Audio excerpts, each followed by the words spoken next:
वहीं कांग्रेस के वरिष्ठ नेता अहमद पटेल ने भी वीडियो ट्वीट कर केंद्र सरकार पर निशाना साधा है।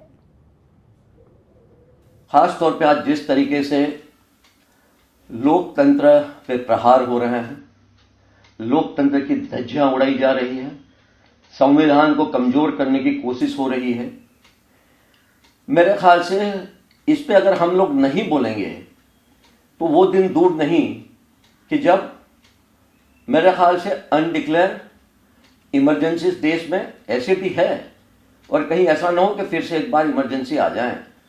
और जिस तरह से लोगों की आवाज़ सरकार तक पहुंचनी चाहिए, क्योंकि वो आवाज़ ही जब नहीं उठा पाएंगे तो पहुंचेगी कैसे।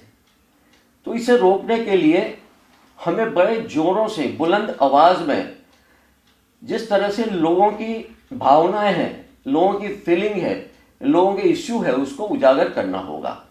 और मैं समझता हूं कि इसी दिशा में ये एक सही प्रयास हो रहा है।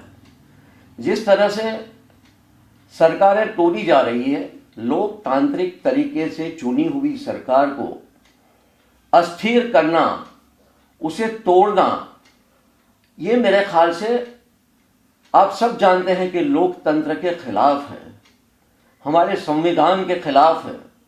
और इसमें जिस तरह से खरीद फरोख्ती हो रही है, कई एग्जाम्पल मैं दे सकता हूं। अरुणाचल से शुरू करके अरुणाचल, गोवा, उत्तराखंड, मणिपुर, कर्नाटका, महाराष्ट्र, मध्य प्रदेश और अब राजस्थान।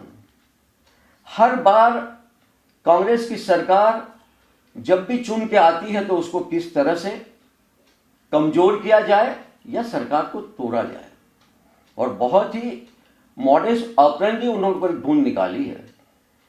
जो भी चुने हुए प्रतिनिधि है उनको ब्लैकमेल करना, उनकी आर्म ट्विस्ट करना, उनको ब्राइब देना, उनसे इस्तीफा कराना, सिर्फ सरकार तोड़ने के लिए नहीं बल्कि राज्यसभा की अपनी सीटें बढ़ाने के लिए।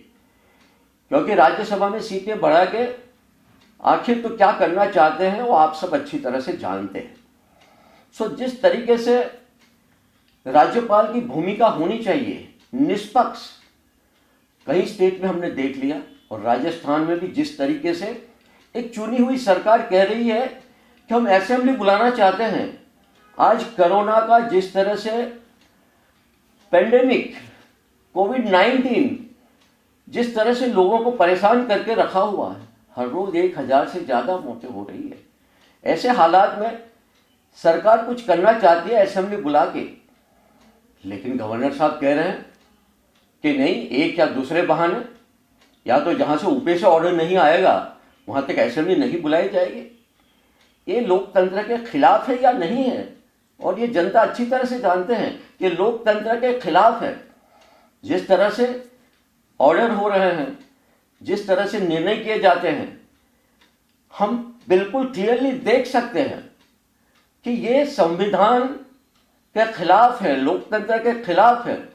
लेकिन उसके बावजूद भी ये गतिविधियां चली रही है, जैसे ये सरकार में बैठे हुए लोगों को कुछ पड़ी नहीं है कि तारीफ क्या पूछ रहे हो उनकी, तारीफ क्या पूछ रहे हो उनकी, जिनकी पूरी जिंदगी तानाशाही में गई और पारसा हो रहे हैं जैसे गंगा नहाए हुए हैं।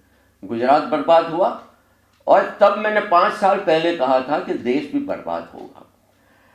बाकी इश्यूज तो हमारे सामने हैं, मैं पहले कह चुका हूं, उसको रिपीट करना नहीं चाहता।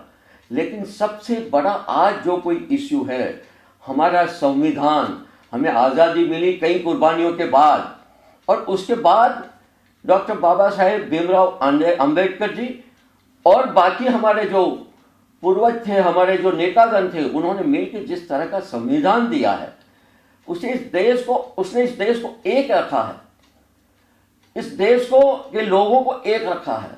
और उसी संविधान को जब आप कमजोर करने की कोशिश करेंगे, और जो संविधान के तहत जो संवैधानिक संस्थाएं हैं उनमें अपने लोगों को रख के जिस तरह से निर्णय किए जाते हैं, जिस तरह के ऑर्डर लिए जाते हैं, मैं समझता हूं ये देश के लिए बहुत ही बड़ा खतरा है।